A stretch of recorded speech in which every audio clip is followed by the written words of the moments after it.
Hello नमस्ते राधे राधे दोस्तों, फिर से हम आ गए वीडियो का पार्ट 2 लेकर जो दहेज के ऊपर है। अब देखते हैं दहेज पार्ट 2 में एक मजबूर बाप दहेज पूरा करने के लिए क्या करता है और एक मजबूर बाप को देखकर उसकी बेटी क्या कदम उठाती है। तो चलो दोस्तों वीडियो के ओर बढ़ते हैं। वीडियो को पूरा देखना, वीडियो को लाइक सब्सक्राइब और शेयर जरूर करना और कमेंट में लिखना कैसी लगी है हमारी वीडियो। चलो चलते हैं, देखते हैं क्या है ये कहानी, क्या है मजबूरी बाप की। अरे भाई साहब, इंतजाम तो बहुत बढ़िया करा है, बहुत अच्छा खाना पीना बनवाया है, सारे रिश्तेदार खुश हैं आपसे। पर मुझे आपसे कुछ बात करनी थी, थोड़ा साइड में चलेंगे? जी जी जी, क्यों नहीं। अरे बहन जी, चलो हम आपस में बातें करते हैं और इनको करने दीजिए बात। सही कह रही हैं बहन जी, अब इनकी तो बातचीत चलती ही रहेगी। अब रिश्तेदार जो हो गए हैं ये। अरे समझी साहब, बाकी सब इंतजाम बहुत बढ़िया है, बहुत अच्छे से करे हैं आपने। और फ्रिज, टीवी, कूलर, पंखा, बर्तन, कपड़े लत्ते, बेड, कुर्सी, मेज, सब कुछ तुमने दिया है, सब कुछ जितना होता है अपनी बेटी को। पर मेरे 50 लाख कहाँ हैं? और मुझे बुलेट भी नहीं दिख रही, कहाँ है वो? अरे समझी साहब, क्या बताऊं आपको, मैंने बहुत कोशिश की इधर से उधर से जमा करने की, पर नहीं हो पाए। बस मेरे पास अब 50,000 रुपए हैं आपको देने के लिए। अभी आप फिलहाल में वही ले लीजिए। मैं वादा करता हूँ आपको बुलेट और 50 लाख रुपए नकद दूंगा। आपसे हाथ जोड़कर विनती है कि मैं दे दूंगा आपको पक्का। आप शादी ना रुकवाना। क्यों ना शादी रुकवाऊं? 50,000 रुपए लूंगा मैं। 50,000 रुपए भिखारी समझ रखा है तुमने मुझे? सो 50,000 रुपए में टाल रहे हो। मैंने कहा था ना कि मुझे नगद 50 लाख रुपए चाहिए और बुलेट चाहिए। कहाँ है? अभी की अभी ला के दो, नहीं तो मैं फेरे नहीं होने दूंगा। दहेज 50 लाख रुपए, बुलेट, ये क्या हो रहा है? मेरे पति हाथ जोड़ के क्यों खड़े हैं और ये समधी जी क्यों चिल्ला रहे हैं? समधी जी, ऐसे मेरी बेइज्जती ना करिए। मैं कह रहा हूँ ना, फेरे से पहले मैं ला के खड़ा कर दूंगा आपकी बुलेट को और 50 लाख रुपए आपको नकद दे दूंगा। फिलहाल में आप 50,000 रुपए ले लीजिए। फिलहाल के लिए मैं ये 50,000 रुपए रख ले रहा हूँ। अगर फेरे से पहले मुझे अगर बुलेट और 50 लाख रुपए नहीं मिले तो मैं बारात वापस ले जाऊंगा। फिर देखता हूँ तुम्हारी बेटी को कौन ब्याहता है। ये क्या है जी, ये क्या हो रहा है? ये समधी साहब इतने चिल्ला चिल्ला के 50 लाख और बुलेट क्या मांग रहे हैं? आप दहेज दे रहे हो, इनकी मांगे पूरी कर रहे हो। हम तो अपनी बेटी को सब कुछ दे ही रहे थे, फिर ये अलग से मांग क्यों? और आपने हमें कुछ नहीं बताया। तभी मैं सोचती थी पता नहीं क्यों टेंशन में रहते हैं ये। टेंशन की वजह ये थी। तो क्या करूं मैं? अब रिश्ता तय हो गया था, उसके बाद समधी साहब ने मांग रखी और अपनी बेटी को खुश देख के मैं ये रिश्ता नहीं तोड़ सकता था, इसीलिए मैंने उनकी मांगे मंजूर कर ली। अब मैं क्या करूं, कहाँ से करूं इंतजाम?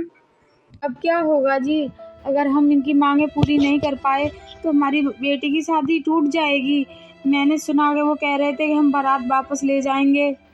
तुम टेंशन मत लो, मैं कर रहा हूँ ना इंतजाम, कहीं ना कहीं से तो करूँगा। चलो फेरों का टाइम हो रहा है, बेटी को लेके आ जाओ।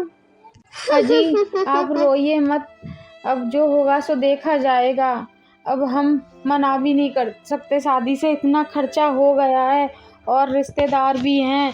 ऐसे अगर शादी तोड़ देंगे तो हमारी बेटी की शादी भी नहीं होगी, लोग हमारी बेटी को ही दोष लगाएंगे।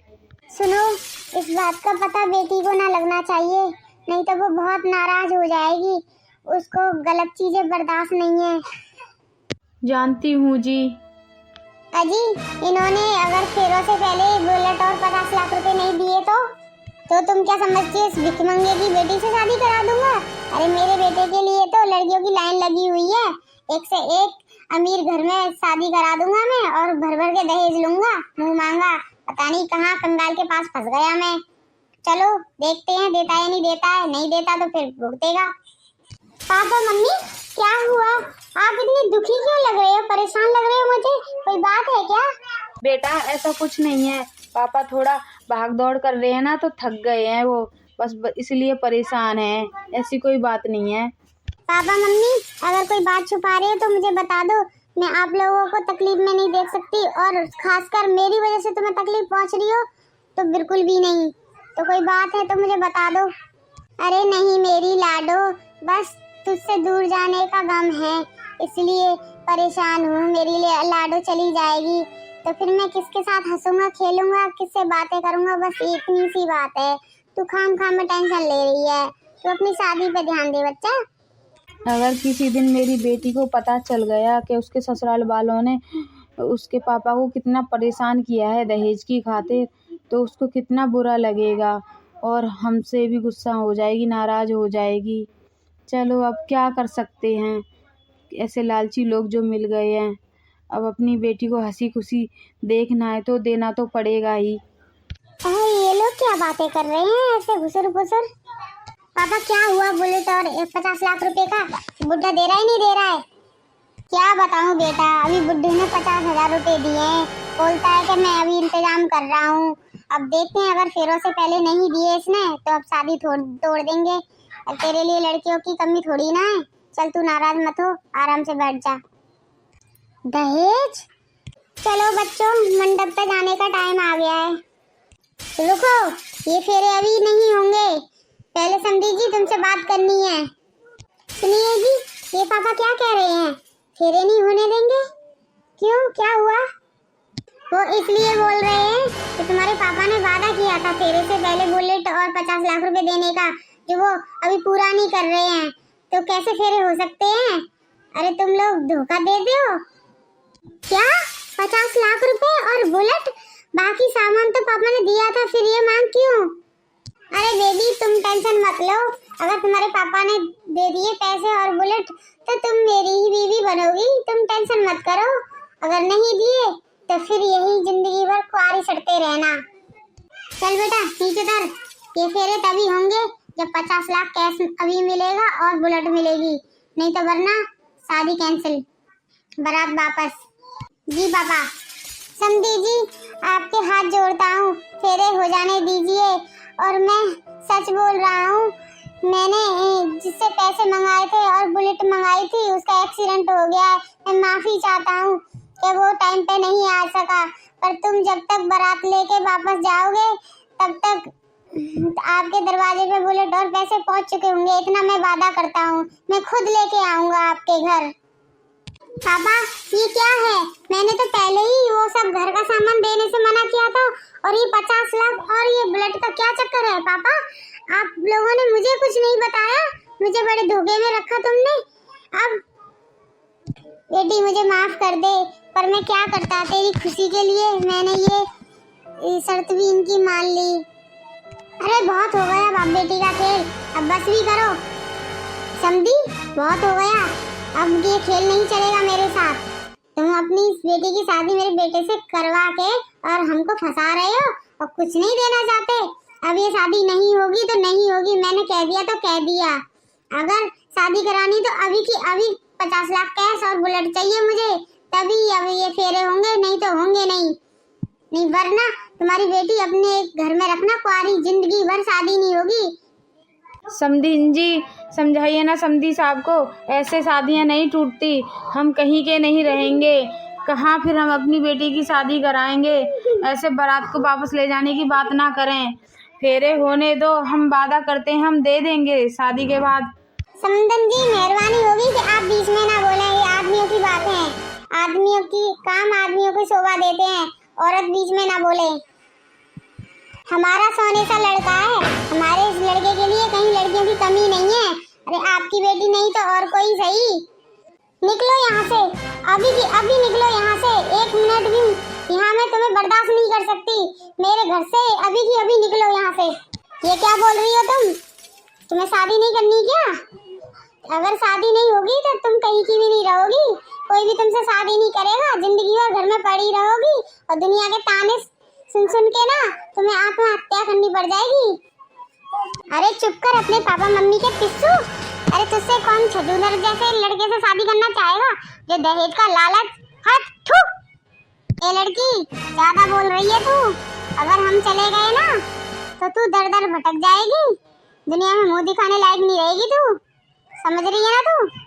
अब दर दर कौन भटकेगा मैं तुम्हें बताती हूँ।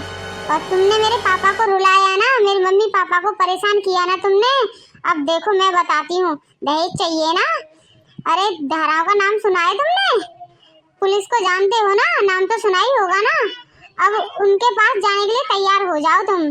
मैं तुम्हें दिखाती हूँ कि क्या होता है दहेज।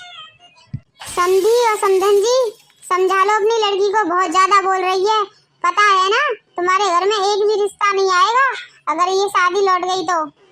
समझ रहे हो ना? ये बहुत बोल रही है। बेटी चुप हो जा, मैं हूँ ना, सब कुछ सही कर दूंगा। पापा आप क्या सही कर दोगे? अभी तो ये खुलेआम सरेआम तुम्हें टॉर्चर कर रहे हैं, दहेज मांग रहे हैं, धमकी दे रहे हैं, शादी तोड़ दूंगा है। और क्या गारंटी है इस बात की कि शादी होने के बाद ये दहेज नहीं मांगेंगे? अगर इनको शादी के बाद दहेज नहीं मिला तो ये मुझे जला के मार देंगे, फिर क्या करोगे आप? बेशर्मा, अभी शर्म नहीं आई तुम्हें? अभी की अभी यहीं खड़े हो। दहेज चाहिए तुम्हें? मम्मी जरा निकाल के लेके आना घर में से चप्पल, इनके मुंह पे ना चप्पल पड़ेंगी ना तब ये लोग जाएंगे। बहुत बेशरम है। और किसकी शादी होगी वो तो मैं देखूंगी। अब देखती हूँ तुम कहाँ रिश्ता लेके जाते हो, कहाँ शादी कराते हो। मैं जिंदगी भर ना जेल में चक्की न पिसाऊं तो मेरा भी नाम अंजलि नहीं है। अरे चल बेटा चल, ये लड़की तो हमें फंसाने की बात करती है। चल मरने इसे, जिंदगी भर भटकने दे कुआरा, और कोई भी नहीं इसके दरवाजे पे थूकेगा। चल हम कहीं और शादी करा देंगे तेरी। हाँ बेटा तेरे पापा सही कह रहे हैं, इससे भी अच्छी लड़की लेके आएंगे और यहाँ से ज्यादा दहेज मिलेंगे। किन भिखमंगों के बीच में फंस गए हम आके। जलील लोगों, तुम्हें शादी करनी होती है लड़कियों की, देने के लिए दहेज भी नहीं होता है। मेरा बच्चा बहुत हीरे से भी ज्यादा कीमती है, उसके लिए बहुत रिश्ते हैं। निकलती क्या नहीं निकलती है गिरी हुई बुढ़िया, लालची बुढ़िया। यहाँ तक कि मेरे पापा के पैसे दिए हुए से तू ऐश कर रही है अब तक है। दहेज खा के बैठ गई है पहले ही, और दहेज चाहिए? तेरे मुंह में घुसेड़ूंगी दहेज तेरी छाती पे बैठ के, तब तुझे पता चलेगा। और गधे पे बिठा के ना यहाँ से तेरी बारात निकालूंगी। बहुत तुझे बारात ले जाने का शौक है ना अपने बेटे की। अरे तेरा बेटा कभी शादी नहीं कर पाया, तेरा बेटा तो क्या, तेरे पूरी 7 पुश्ते भी शादी नहीं कर पाएंगी। सारी 7 पुश्ते ना रड़ुआ घूमेंगी। जाते यहाँ से। चलो बाबा, तुझे तो मैं देख लूंगा। अरे ज्यादा बड़ा है देखने वाला, देखेगी तो मेरी जूती और देखेगा तो पुलिस का डंडा तुझे। तू जा अपने घर, पुलिस आती होगी देख। मैं अभी कंप्लेंट करने जाती हूँ तेरी। बेटा मुझे माफ कर दे। पापा मैं आज की नारी हूँ, मैं खुद कमा के खा सकती हूँ और मेरे लिए रिश्ते काफी आ जाएंगे। मैं इतनी काबिल हूँ। तुम जैसे माँ बाप के कारण ना बेटियाँ ये सब ससुराल में सहती हैं दहेज के कारण, और सब सह जाते हैं। माँ बाप दहेज दे देते हैं, फिर बाद में उनको जलाया जाता है, मारा जाता है, इसीलिए बेटियाँ मरती हैं। अगर ये सिलसिला माँ बाप ही पहले रोक दें शादी होने से पहले तो ऐसा कोई भी हादसा बेटियों के साथ ना हो। आज के जमाने की बेटियां माँ बाप की हिम्मत है, ना कि कलंक का कारण। सीधे साधे माँ बापों, मेरी एक रिक्वेस्ट है, अगर ऐसे लोगों से आपका पाला पड़े तो तुरंत उनको अपने घर से भगा दो। बेटियां इतनी माँ बाप की मजबूरी का कारण नहीं, आजकल बेटियां बेटों से कम नहीं है, कदम से कदम मिला के चलती हैं, माँ बाप का नाम रोशन करती हैं, ना कि वो बेइज्जती का कारण होती हैं, नाक कटाने का कारण होती हैं। ऐसा मत सोचिए कि शादी नहीं होगी, ये नहीं होगा तो तुम दहेज के चक्कर में शादी कर दोगे, अपनी बेटी को नरक में झोंक दोगे। नहीं, ऐसा कभी मत करना। वो तो फिर भी मरनी है, तुम लोगों के कारण बेटियां मर जाती हैं, ऐसे ही सह जाते हो दहेज की लालचियों की बातें को सुनकर। तो ऐसा कभी मत करना आप, और अपनी बेटियों को राह दिखाना कि नहीं बेटा अगर ऐसा हो रहा है तो रोकें। अब हम चलते हैं, हमारी वीडियो समाप्त हुई। Tata bye bye. और वीडियो को लाइक, सब्सक्राइब और कमेंट और शेयर जरूर करना, ठीक है? क्या कैसी लगी हमारी वीडियो? हमारी बहादुर बेटी, आज की बेटी सैल्यूट है। आज की नारी जिंदाबाद।